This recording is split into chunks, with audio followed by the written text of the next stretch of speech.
होते हैं कर्म से, कर्म कटते हैं सच्चे नाम से, सतनाम से। आम नाम से काम नहीं चलता। तो हमने बताया कि एक तो पाठ करवाना होगा बंदी छोड़ के नाम का, थारे धर्म का काम से हमने कोई पाठ मत कुछ नहीं ले जाना। तो उन्होंने बोले जी जो कहोगे वो ही कर देंगे हम। वो नाम ले गया, उसने उस दिन पाछे दवाई छोड़ दी 16 फरवरी से। घरवाला ने चिंता हुई कि यू खांदे खांदे जीवा था दवाई, अरे फिर यूं मर रहेगा। और उसको चैन सा हुआ दवाई छोड़ने पाछे। तो घरवाले उसको 5 दिन के बाद डॉक्टर के पास ले गए। डॉक्टर ने बोला भाई एक्सरे ला पिछले जो महीने के पहले एक्सरे कराया था 15 दिन पहले, उसमें सख्त खतरनाक बीमारी टीबी की बहुत गहरी पाई। दोबारा एक्सरे उतारा तो उसमें कोई बीमारी नहीं थी। डॉक्टर ने बोला आसपास दवाई मत खाइए, तेरा नुकसान कर सकती है। बोल सतगुरुदेव की।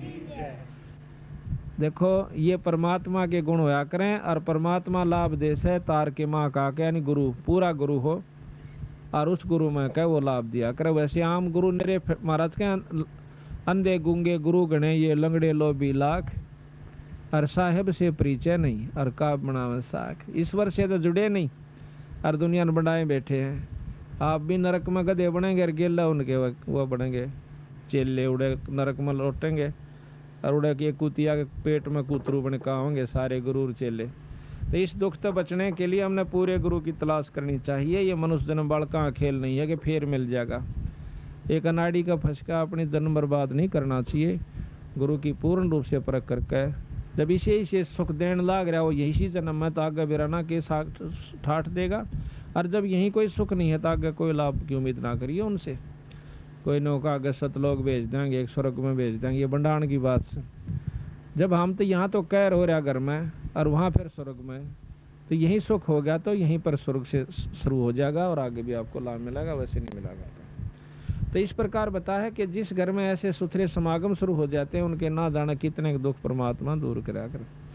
तो इसलिए बताया कि सत्संग के बिना इस जीवन में ज्ञान नहीं होता। सत्संग में आप देख लो कितने गाय हो साबित काम में, बल्कि निंदक ज्यादा होंगे और इस बात को सराहने वाले कम मिलेंगे। क्यों? उनको बेरा नहीं बेचारा ने। जब ज्ञान हो जाएगा कि यह चीज बहुत बढ़िया है और इसका ज्ञान हो, यहाँ वक्त बैठे कोई सुने, वो बिना सुने तक कोई कुछ कह रहा होगा, कोई कुछ कह रहा है। सच्ची बात को सुनने में भी कष्ट होता है। यहाँ का बैठे सुने फिर उसको अजमा कर देखें। हम किसी को बुरा नहीं सिखाते। कोई बीड़ी शराब मांस तमाकू से पीछा छुटवाते हैं और परमात्मा के नाम पर लावासा। दारू पीने वाले को के बच्चों पर कितना बुरा असर पड़ता है, हुक्का पीने वाले पर कितना बुरा असर पड़ता है। एक दारू पीने वाला और हुक्का पीने वाला भी हमारे को जो बुरा बतावस है तो हमने उसकी बुद्धि का बेरा पटरा है, वो कितने दिमाग उसके अंदर है।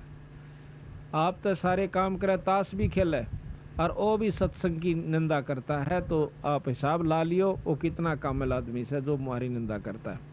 फिर निंदक के बारे में कबीर साहब ने कहा है कि निंदक मेरा नाम रो और बसो ना मुझसे दूर। भाई गाम गौरव गंदगी साफ करया करे सूर। जो गाम गौरव गंदगी हो से उसने सूराए का काम हो से उस गंदगी ने साफ करने का।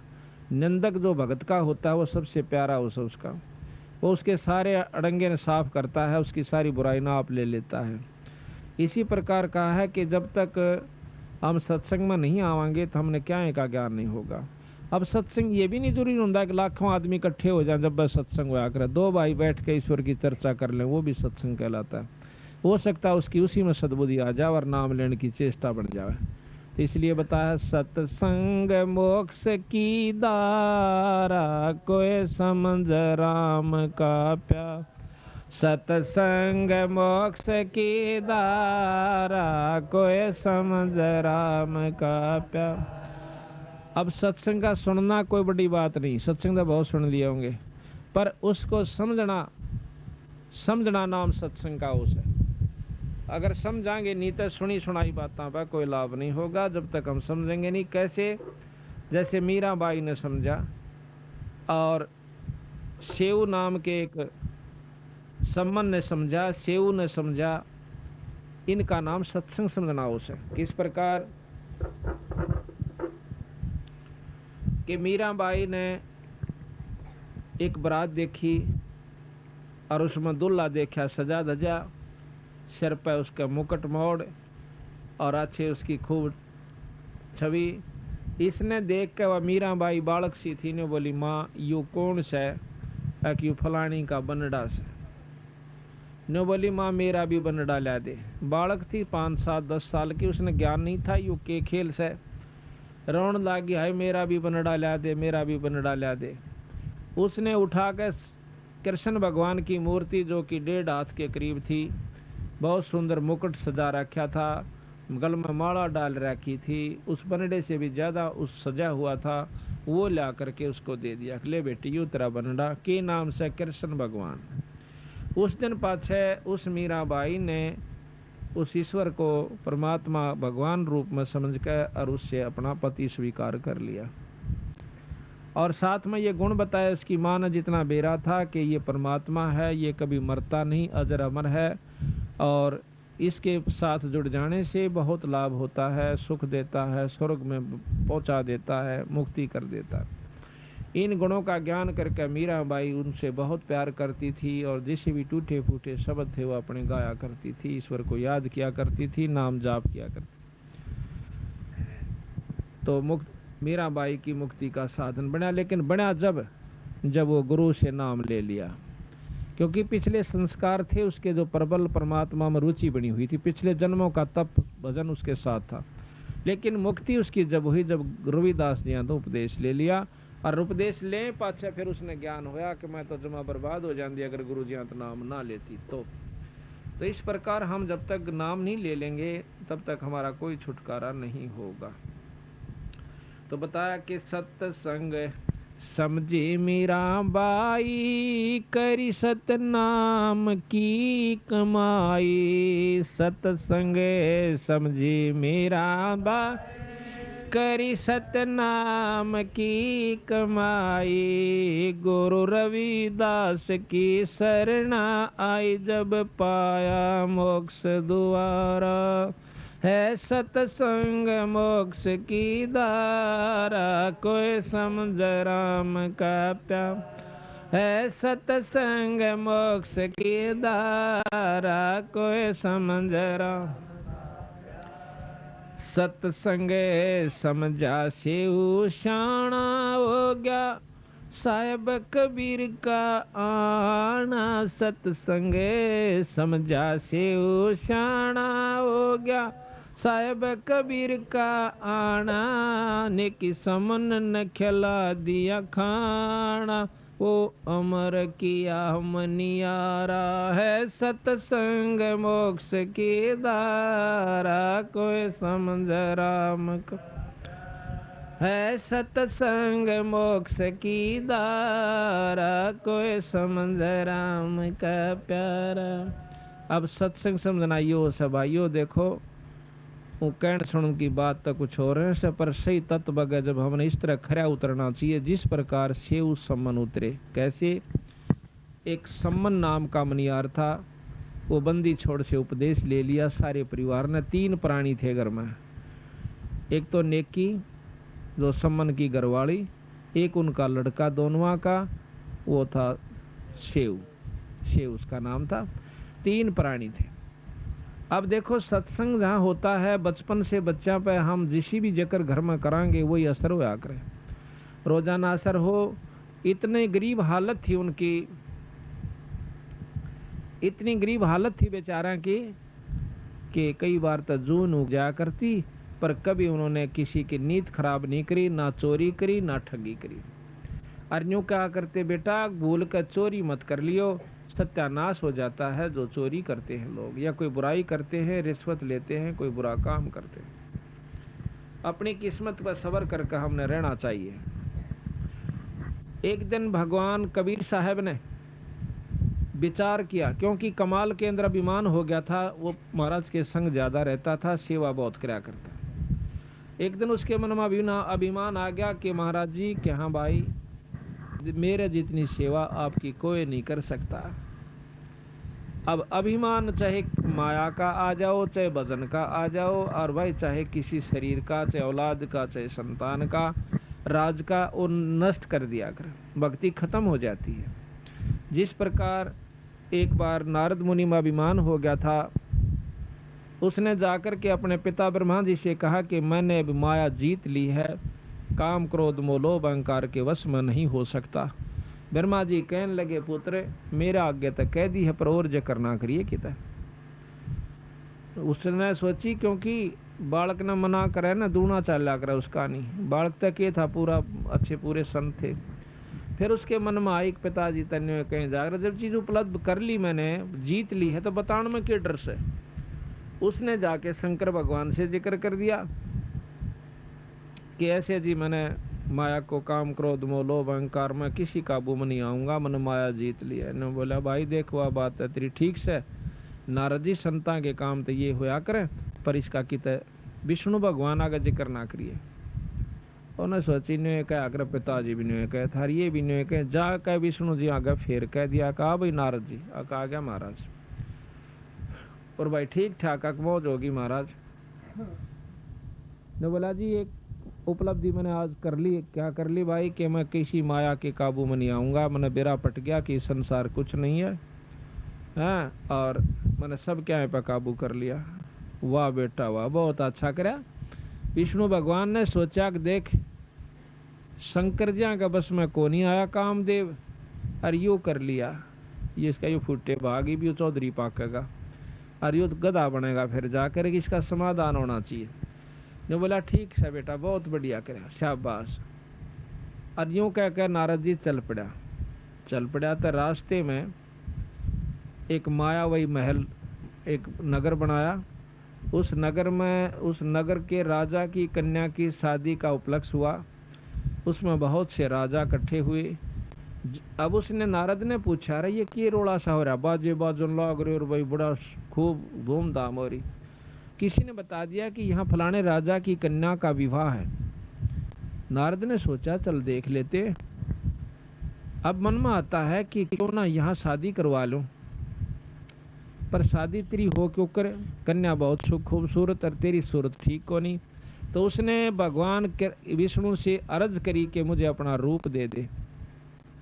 अब भगवान विष्णु प्रकट हुए, कहने लगे बोलो ऋषिवर क्या चाहिए कि ऐसे ऐसे कन्या का विवाह है और उसने अपना पति चुनना है और जो खूबसूरत पति होगा उसको चुनेगी, आप मुझे अपना रूप दे दीजिए। नो बोले तथास्तु। तो उन्होंने बंदर का मुंह ला दिया उस नारद जी का। अब नारद जी सोचे कि तेरा जो शकल है विष्णु भगवान की हो चुकी है और तेरे जितना सुंदर इस सृष्टि में कोई नहीं, और कन्या तुझे जान दे अपनाओगी। अब वो कन्या माला लेकर के घूम रही होती है और नारद जी का दोहरे का लिकड़गी। उसने सोचा तो देखा को नहीं, ये ना तो आई चुन लेती। आगे जाके फट मुंह काटा सारा तागा आके उस और लड़की ने और मुंह फेर कर दूर के लिकड़गी। फिर आगे पहुंचा देखा कदे फेर कसर रहेगी वो। आखिर में उसको शीशा दिखा दिया एक ने खड़ा होकर अपनी शक्ल तो देख ले तुम। शक्ल में देखा है तो बंदर का मुंह हो रहा। तो वहां से समझ गया कि मेरे को जो है ना विष्णु भगवान ने ठग लिया। और थोड़ी देर में आ जाता है खुद विष्णु और उस कन्या के सामने खड़ा हो जाता है और वो कन्या उस विष्णु जी के गले में वरमाला डाल देती है। तो नारद जी ने विष्णु भगवान को श्राप दे दिया कि जिस कारण मैं पत्नी की वियोग में आज इतना दुखी हुआ, इसी प्रकार तुम भी एक दिन अपनी इस पत्नी के बारे में दर दर धक्के खाओगा और तेरी मदद भी जो है वानर करेंगे जिसका तने मुंह लाया। इतना कसराब देकर के नारद जी अंतर्ध्यान हो जाता है। एक बार की बात है कि रामचंद्र जी उस शराब को पूर्ण करने के लिए सीता जी का हरण हुआ। राम वियोग करता हुआ घूम रहा जंगल जंगल में पहाड़ा के ऊपर। तो नारद जी पहुंच जाते हैं। नारद जी ने पता तो हो गया कि तेरे कारण इन्होंने कष्ट पाया। पांव पकड़ कर रोने लग गया। ने बोला महाराज मैं पापी जीव सूं, अपने स्वार्थवश आपको मैंने श्राप दे दिया है और आज आप मेरे कारण दुखी हो रहे हैं। कोई बात ना बेटा, मैं तो इस दुख ने ले मरूंगा पर तेरे पर नहीं उठाओ। तेरे को सुखीकरण की खातिर मैंने ये सारा कष्ट मोल लिया है। हम तो पार कर जाएंगे इस कष्ट ने, पर तेरी सी दुर्गति हो जाती तो कुत्ता और गधे की चुनी में जाता अगर तेरा अभिमान उसमें मैं नहीं तोड़ता। तो इस प्रकार अभिमान जो बहुत खतरनाक होता है। तो भगवान कबीर साहब ने सोचा कि कमाल की तो बिगड़गी बनी बनाई कहानी, इब इसमें यो अभिमान हो गया कि तेरे जितनी सेवा महाराज जी ने कोई नहीं कर सकता। एक दो दिन के बाद महाराज ने कहा कि भाई कमाल, ऐसे ऐसे एक भक्त है अपना सम्मन नाम का मनियार, और उससे मिलन जी कर रहा से, चलोगे? हाँ महाराज, मैं तो आपके संग जरूर चलूंगा। एक शेख फरीद नाम के संत हुए हैं जो कि पहले बहुत तपस्या की, तप किया, उल्टे कुएं में लटक गए थे, फिर भी परमात्मा अल्लाह खुदा की प्राप्ति नहीं हुई, मुसलमान थे। बंदी छोड़ कबीर साहब ने, जब उसने 12 वर्ष कुएं में लटकते हो गए और काग आगे आंख काटना, तो उस समय उस शेख फरीद ने न्यू कहा था, भाई कागो, मेरे हाडा ऊपर कोई मांस बच रहा हो तो उसने खा लो, क्योंकि अस्थि पंजर हो गया था, उसका मांस नहीं रहा शरीर का ऊपर। 12 वर्ष में 1.25 मन अन्न, महाराज गरीबदास जी ने लिखा है कि शेख फरीद ने खाया था 1.25 मन 12 वर्ष में। उसके अभाव से यानी शरीर ऐसा हो गया था जैसे हाड़ न्यारे चमके थे, कति मांस नहीं था। फिर भी उसने कहा कि भाई काग कव्यो, अगर मेरे शरीर पर कितना मांस का टुकड़ा बच गया हो तो उसने खा लो, पर मेरी आँख ना खाइयो, हो सकता हमने परमात्मा अल्लाह का दीदार हो जावे, दर्शन हो जावे। न्यू कह करके वो रो पड़ता है, आँखों में पानी भराता है। भगवान कबीर साहब, देखो हम भक्ति भी करते हैं, साधना भी करते हैं, उपासना भी करते हैं, जब तक हमारी आँखों में ईश्वर के प्रति रोना नहीं आंदा, इतना भक्ति आपकी शुरू नहीं होली से। तो जब उसकी भक्ति शुरू हुई, वो रो पड़ा, जब भगवान कबीर साहब सतलोक से आकर वहाँ प्रकट हो गए थे और उसको बाहर निकाल लिया कुएं में, तो वह जो का तो जुगाड़ सा सारा न्यू बोला, भाई भगत जी तो किस लिए इसमें लटक रहा कुएं में? कि परमात्मा पाने के लिए, अल्लाह पाने के लिए, कि मैं तेरे सामने खड़ा, मैं अल्लाह हूँ, खुदा हूँ। न्यू बोला ऐसे नहीं, परमात्मा तो बेचगुण होता है, परमात्मा यूं होता है। बेचगुण कहते हैं निर्गुण को, कहते हैं निर्गुण ने तू देखेगा क्यों करे, सरगुण में तेरे सामने खड़ा। और बात सुन दे कि इस तप से तू तीसरे जन्म में कुत्ते की जुनी में जागा, तप से राज होता है, अगले जन्म में तू राजा बन जाएगा और तीसरे में कुत्ता बनेगा। ये साधना इस तप से होगी। अब भाई शेख फरीद की तो पिंडी कापी, कोट बड़ा मुकदमा मोल लिया और फिर यूँ इसका फल मिला। तो महाराज कहते हैं, वो है पेड़ बबूल का आम कहाँ से खा, बहुत रहे तुम की करे और बाट देखो आम लागण की। साधना भी गलत करो, मर पड़ के को साधन शुरू भी करते हो तो वो भी गलत कर रहे हो।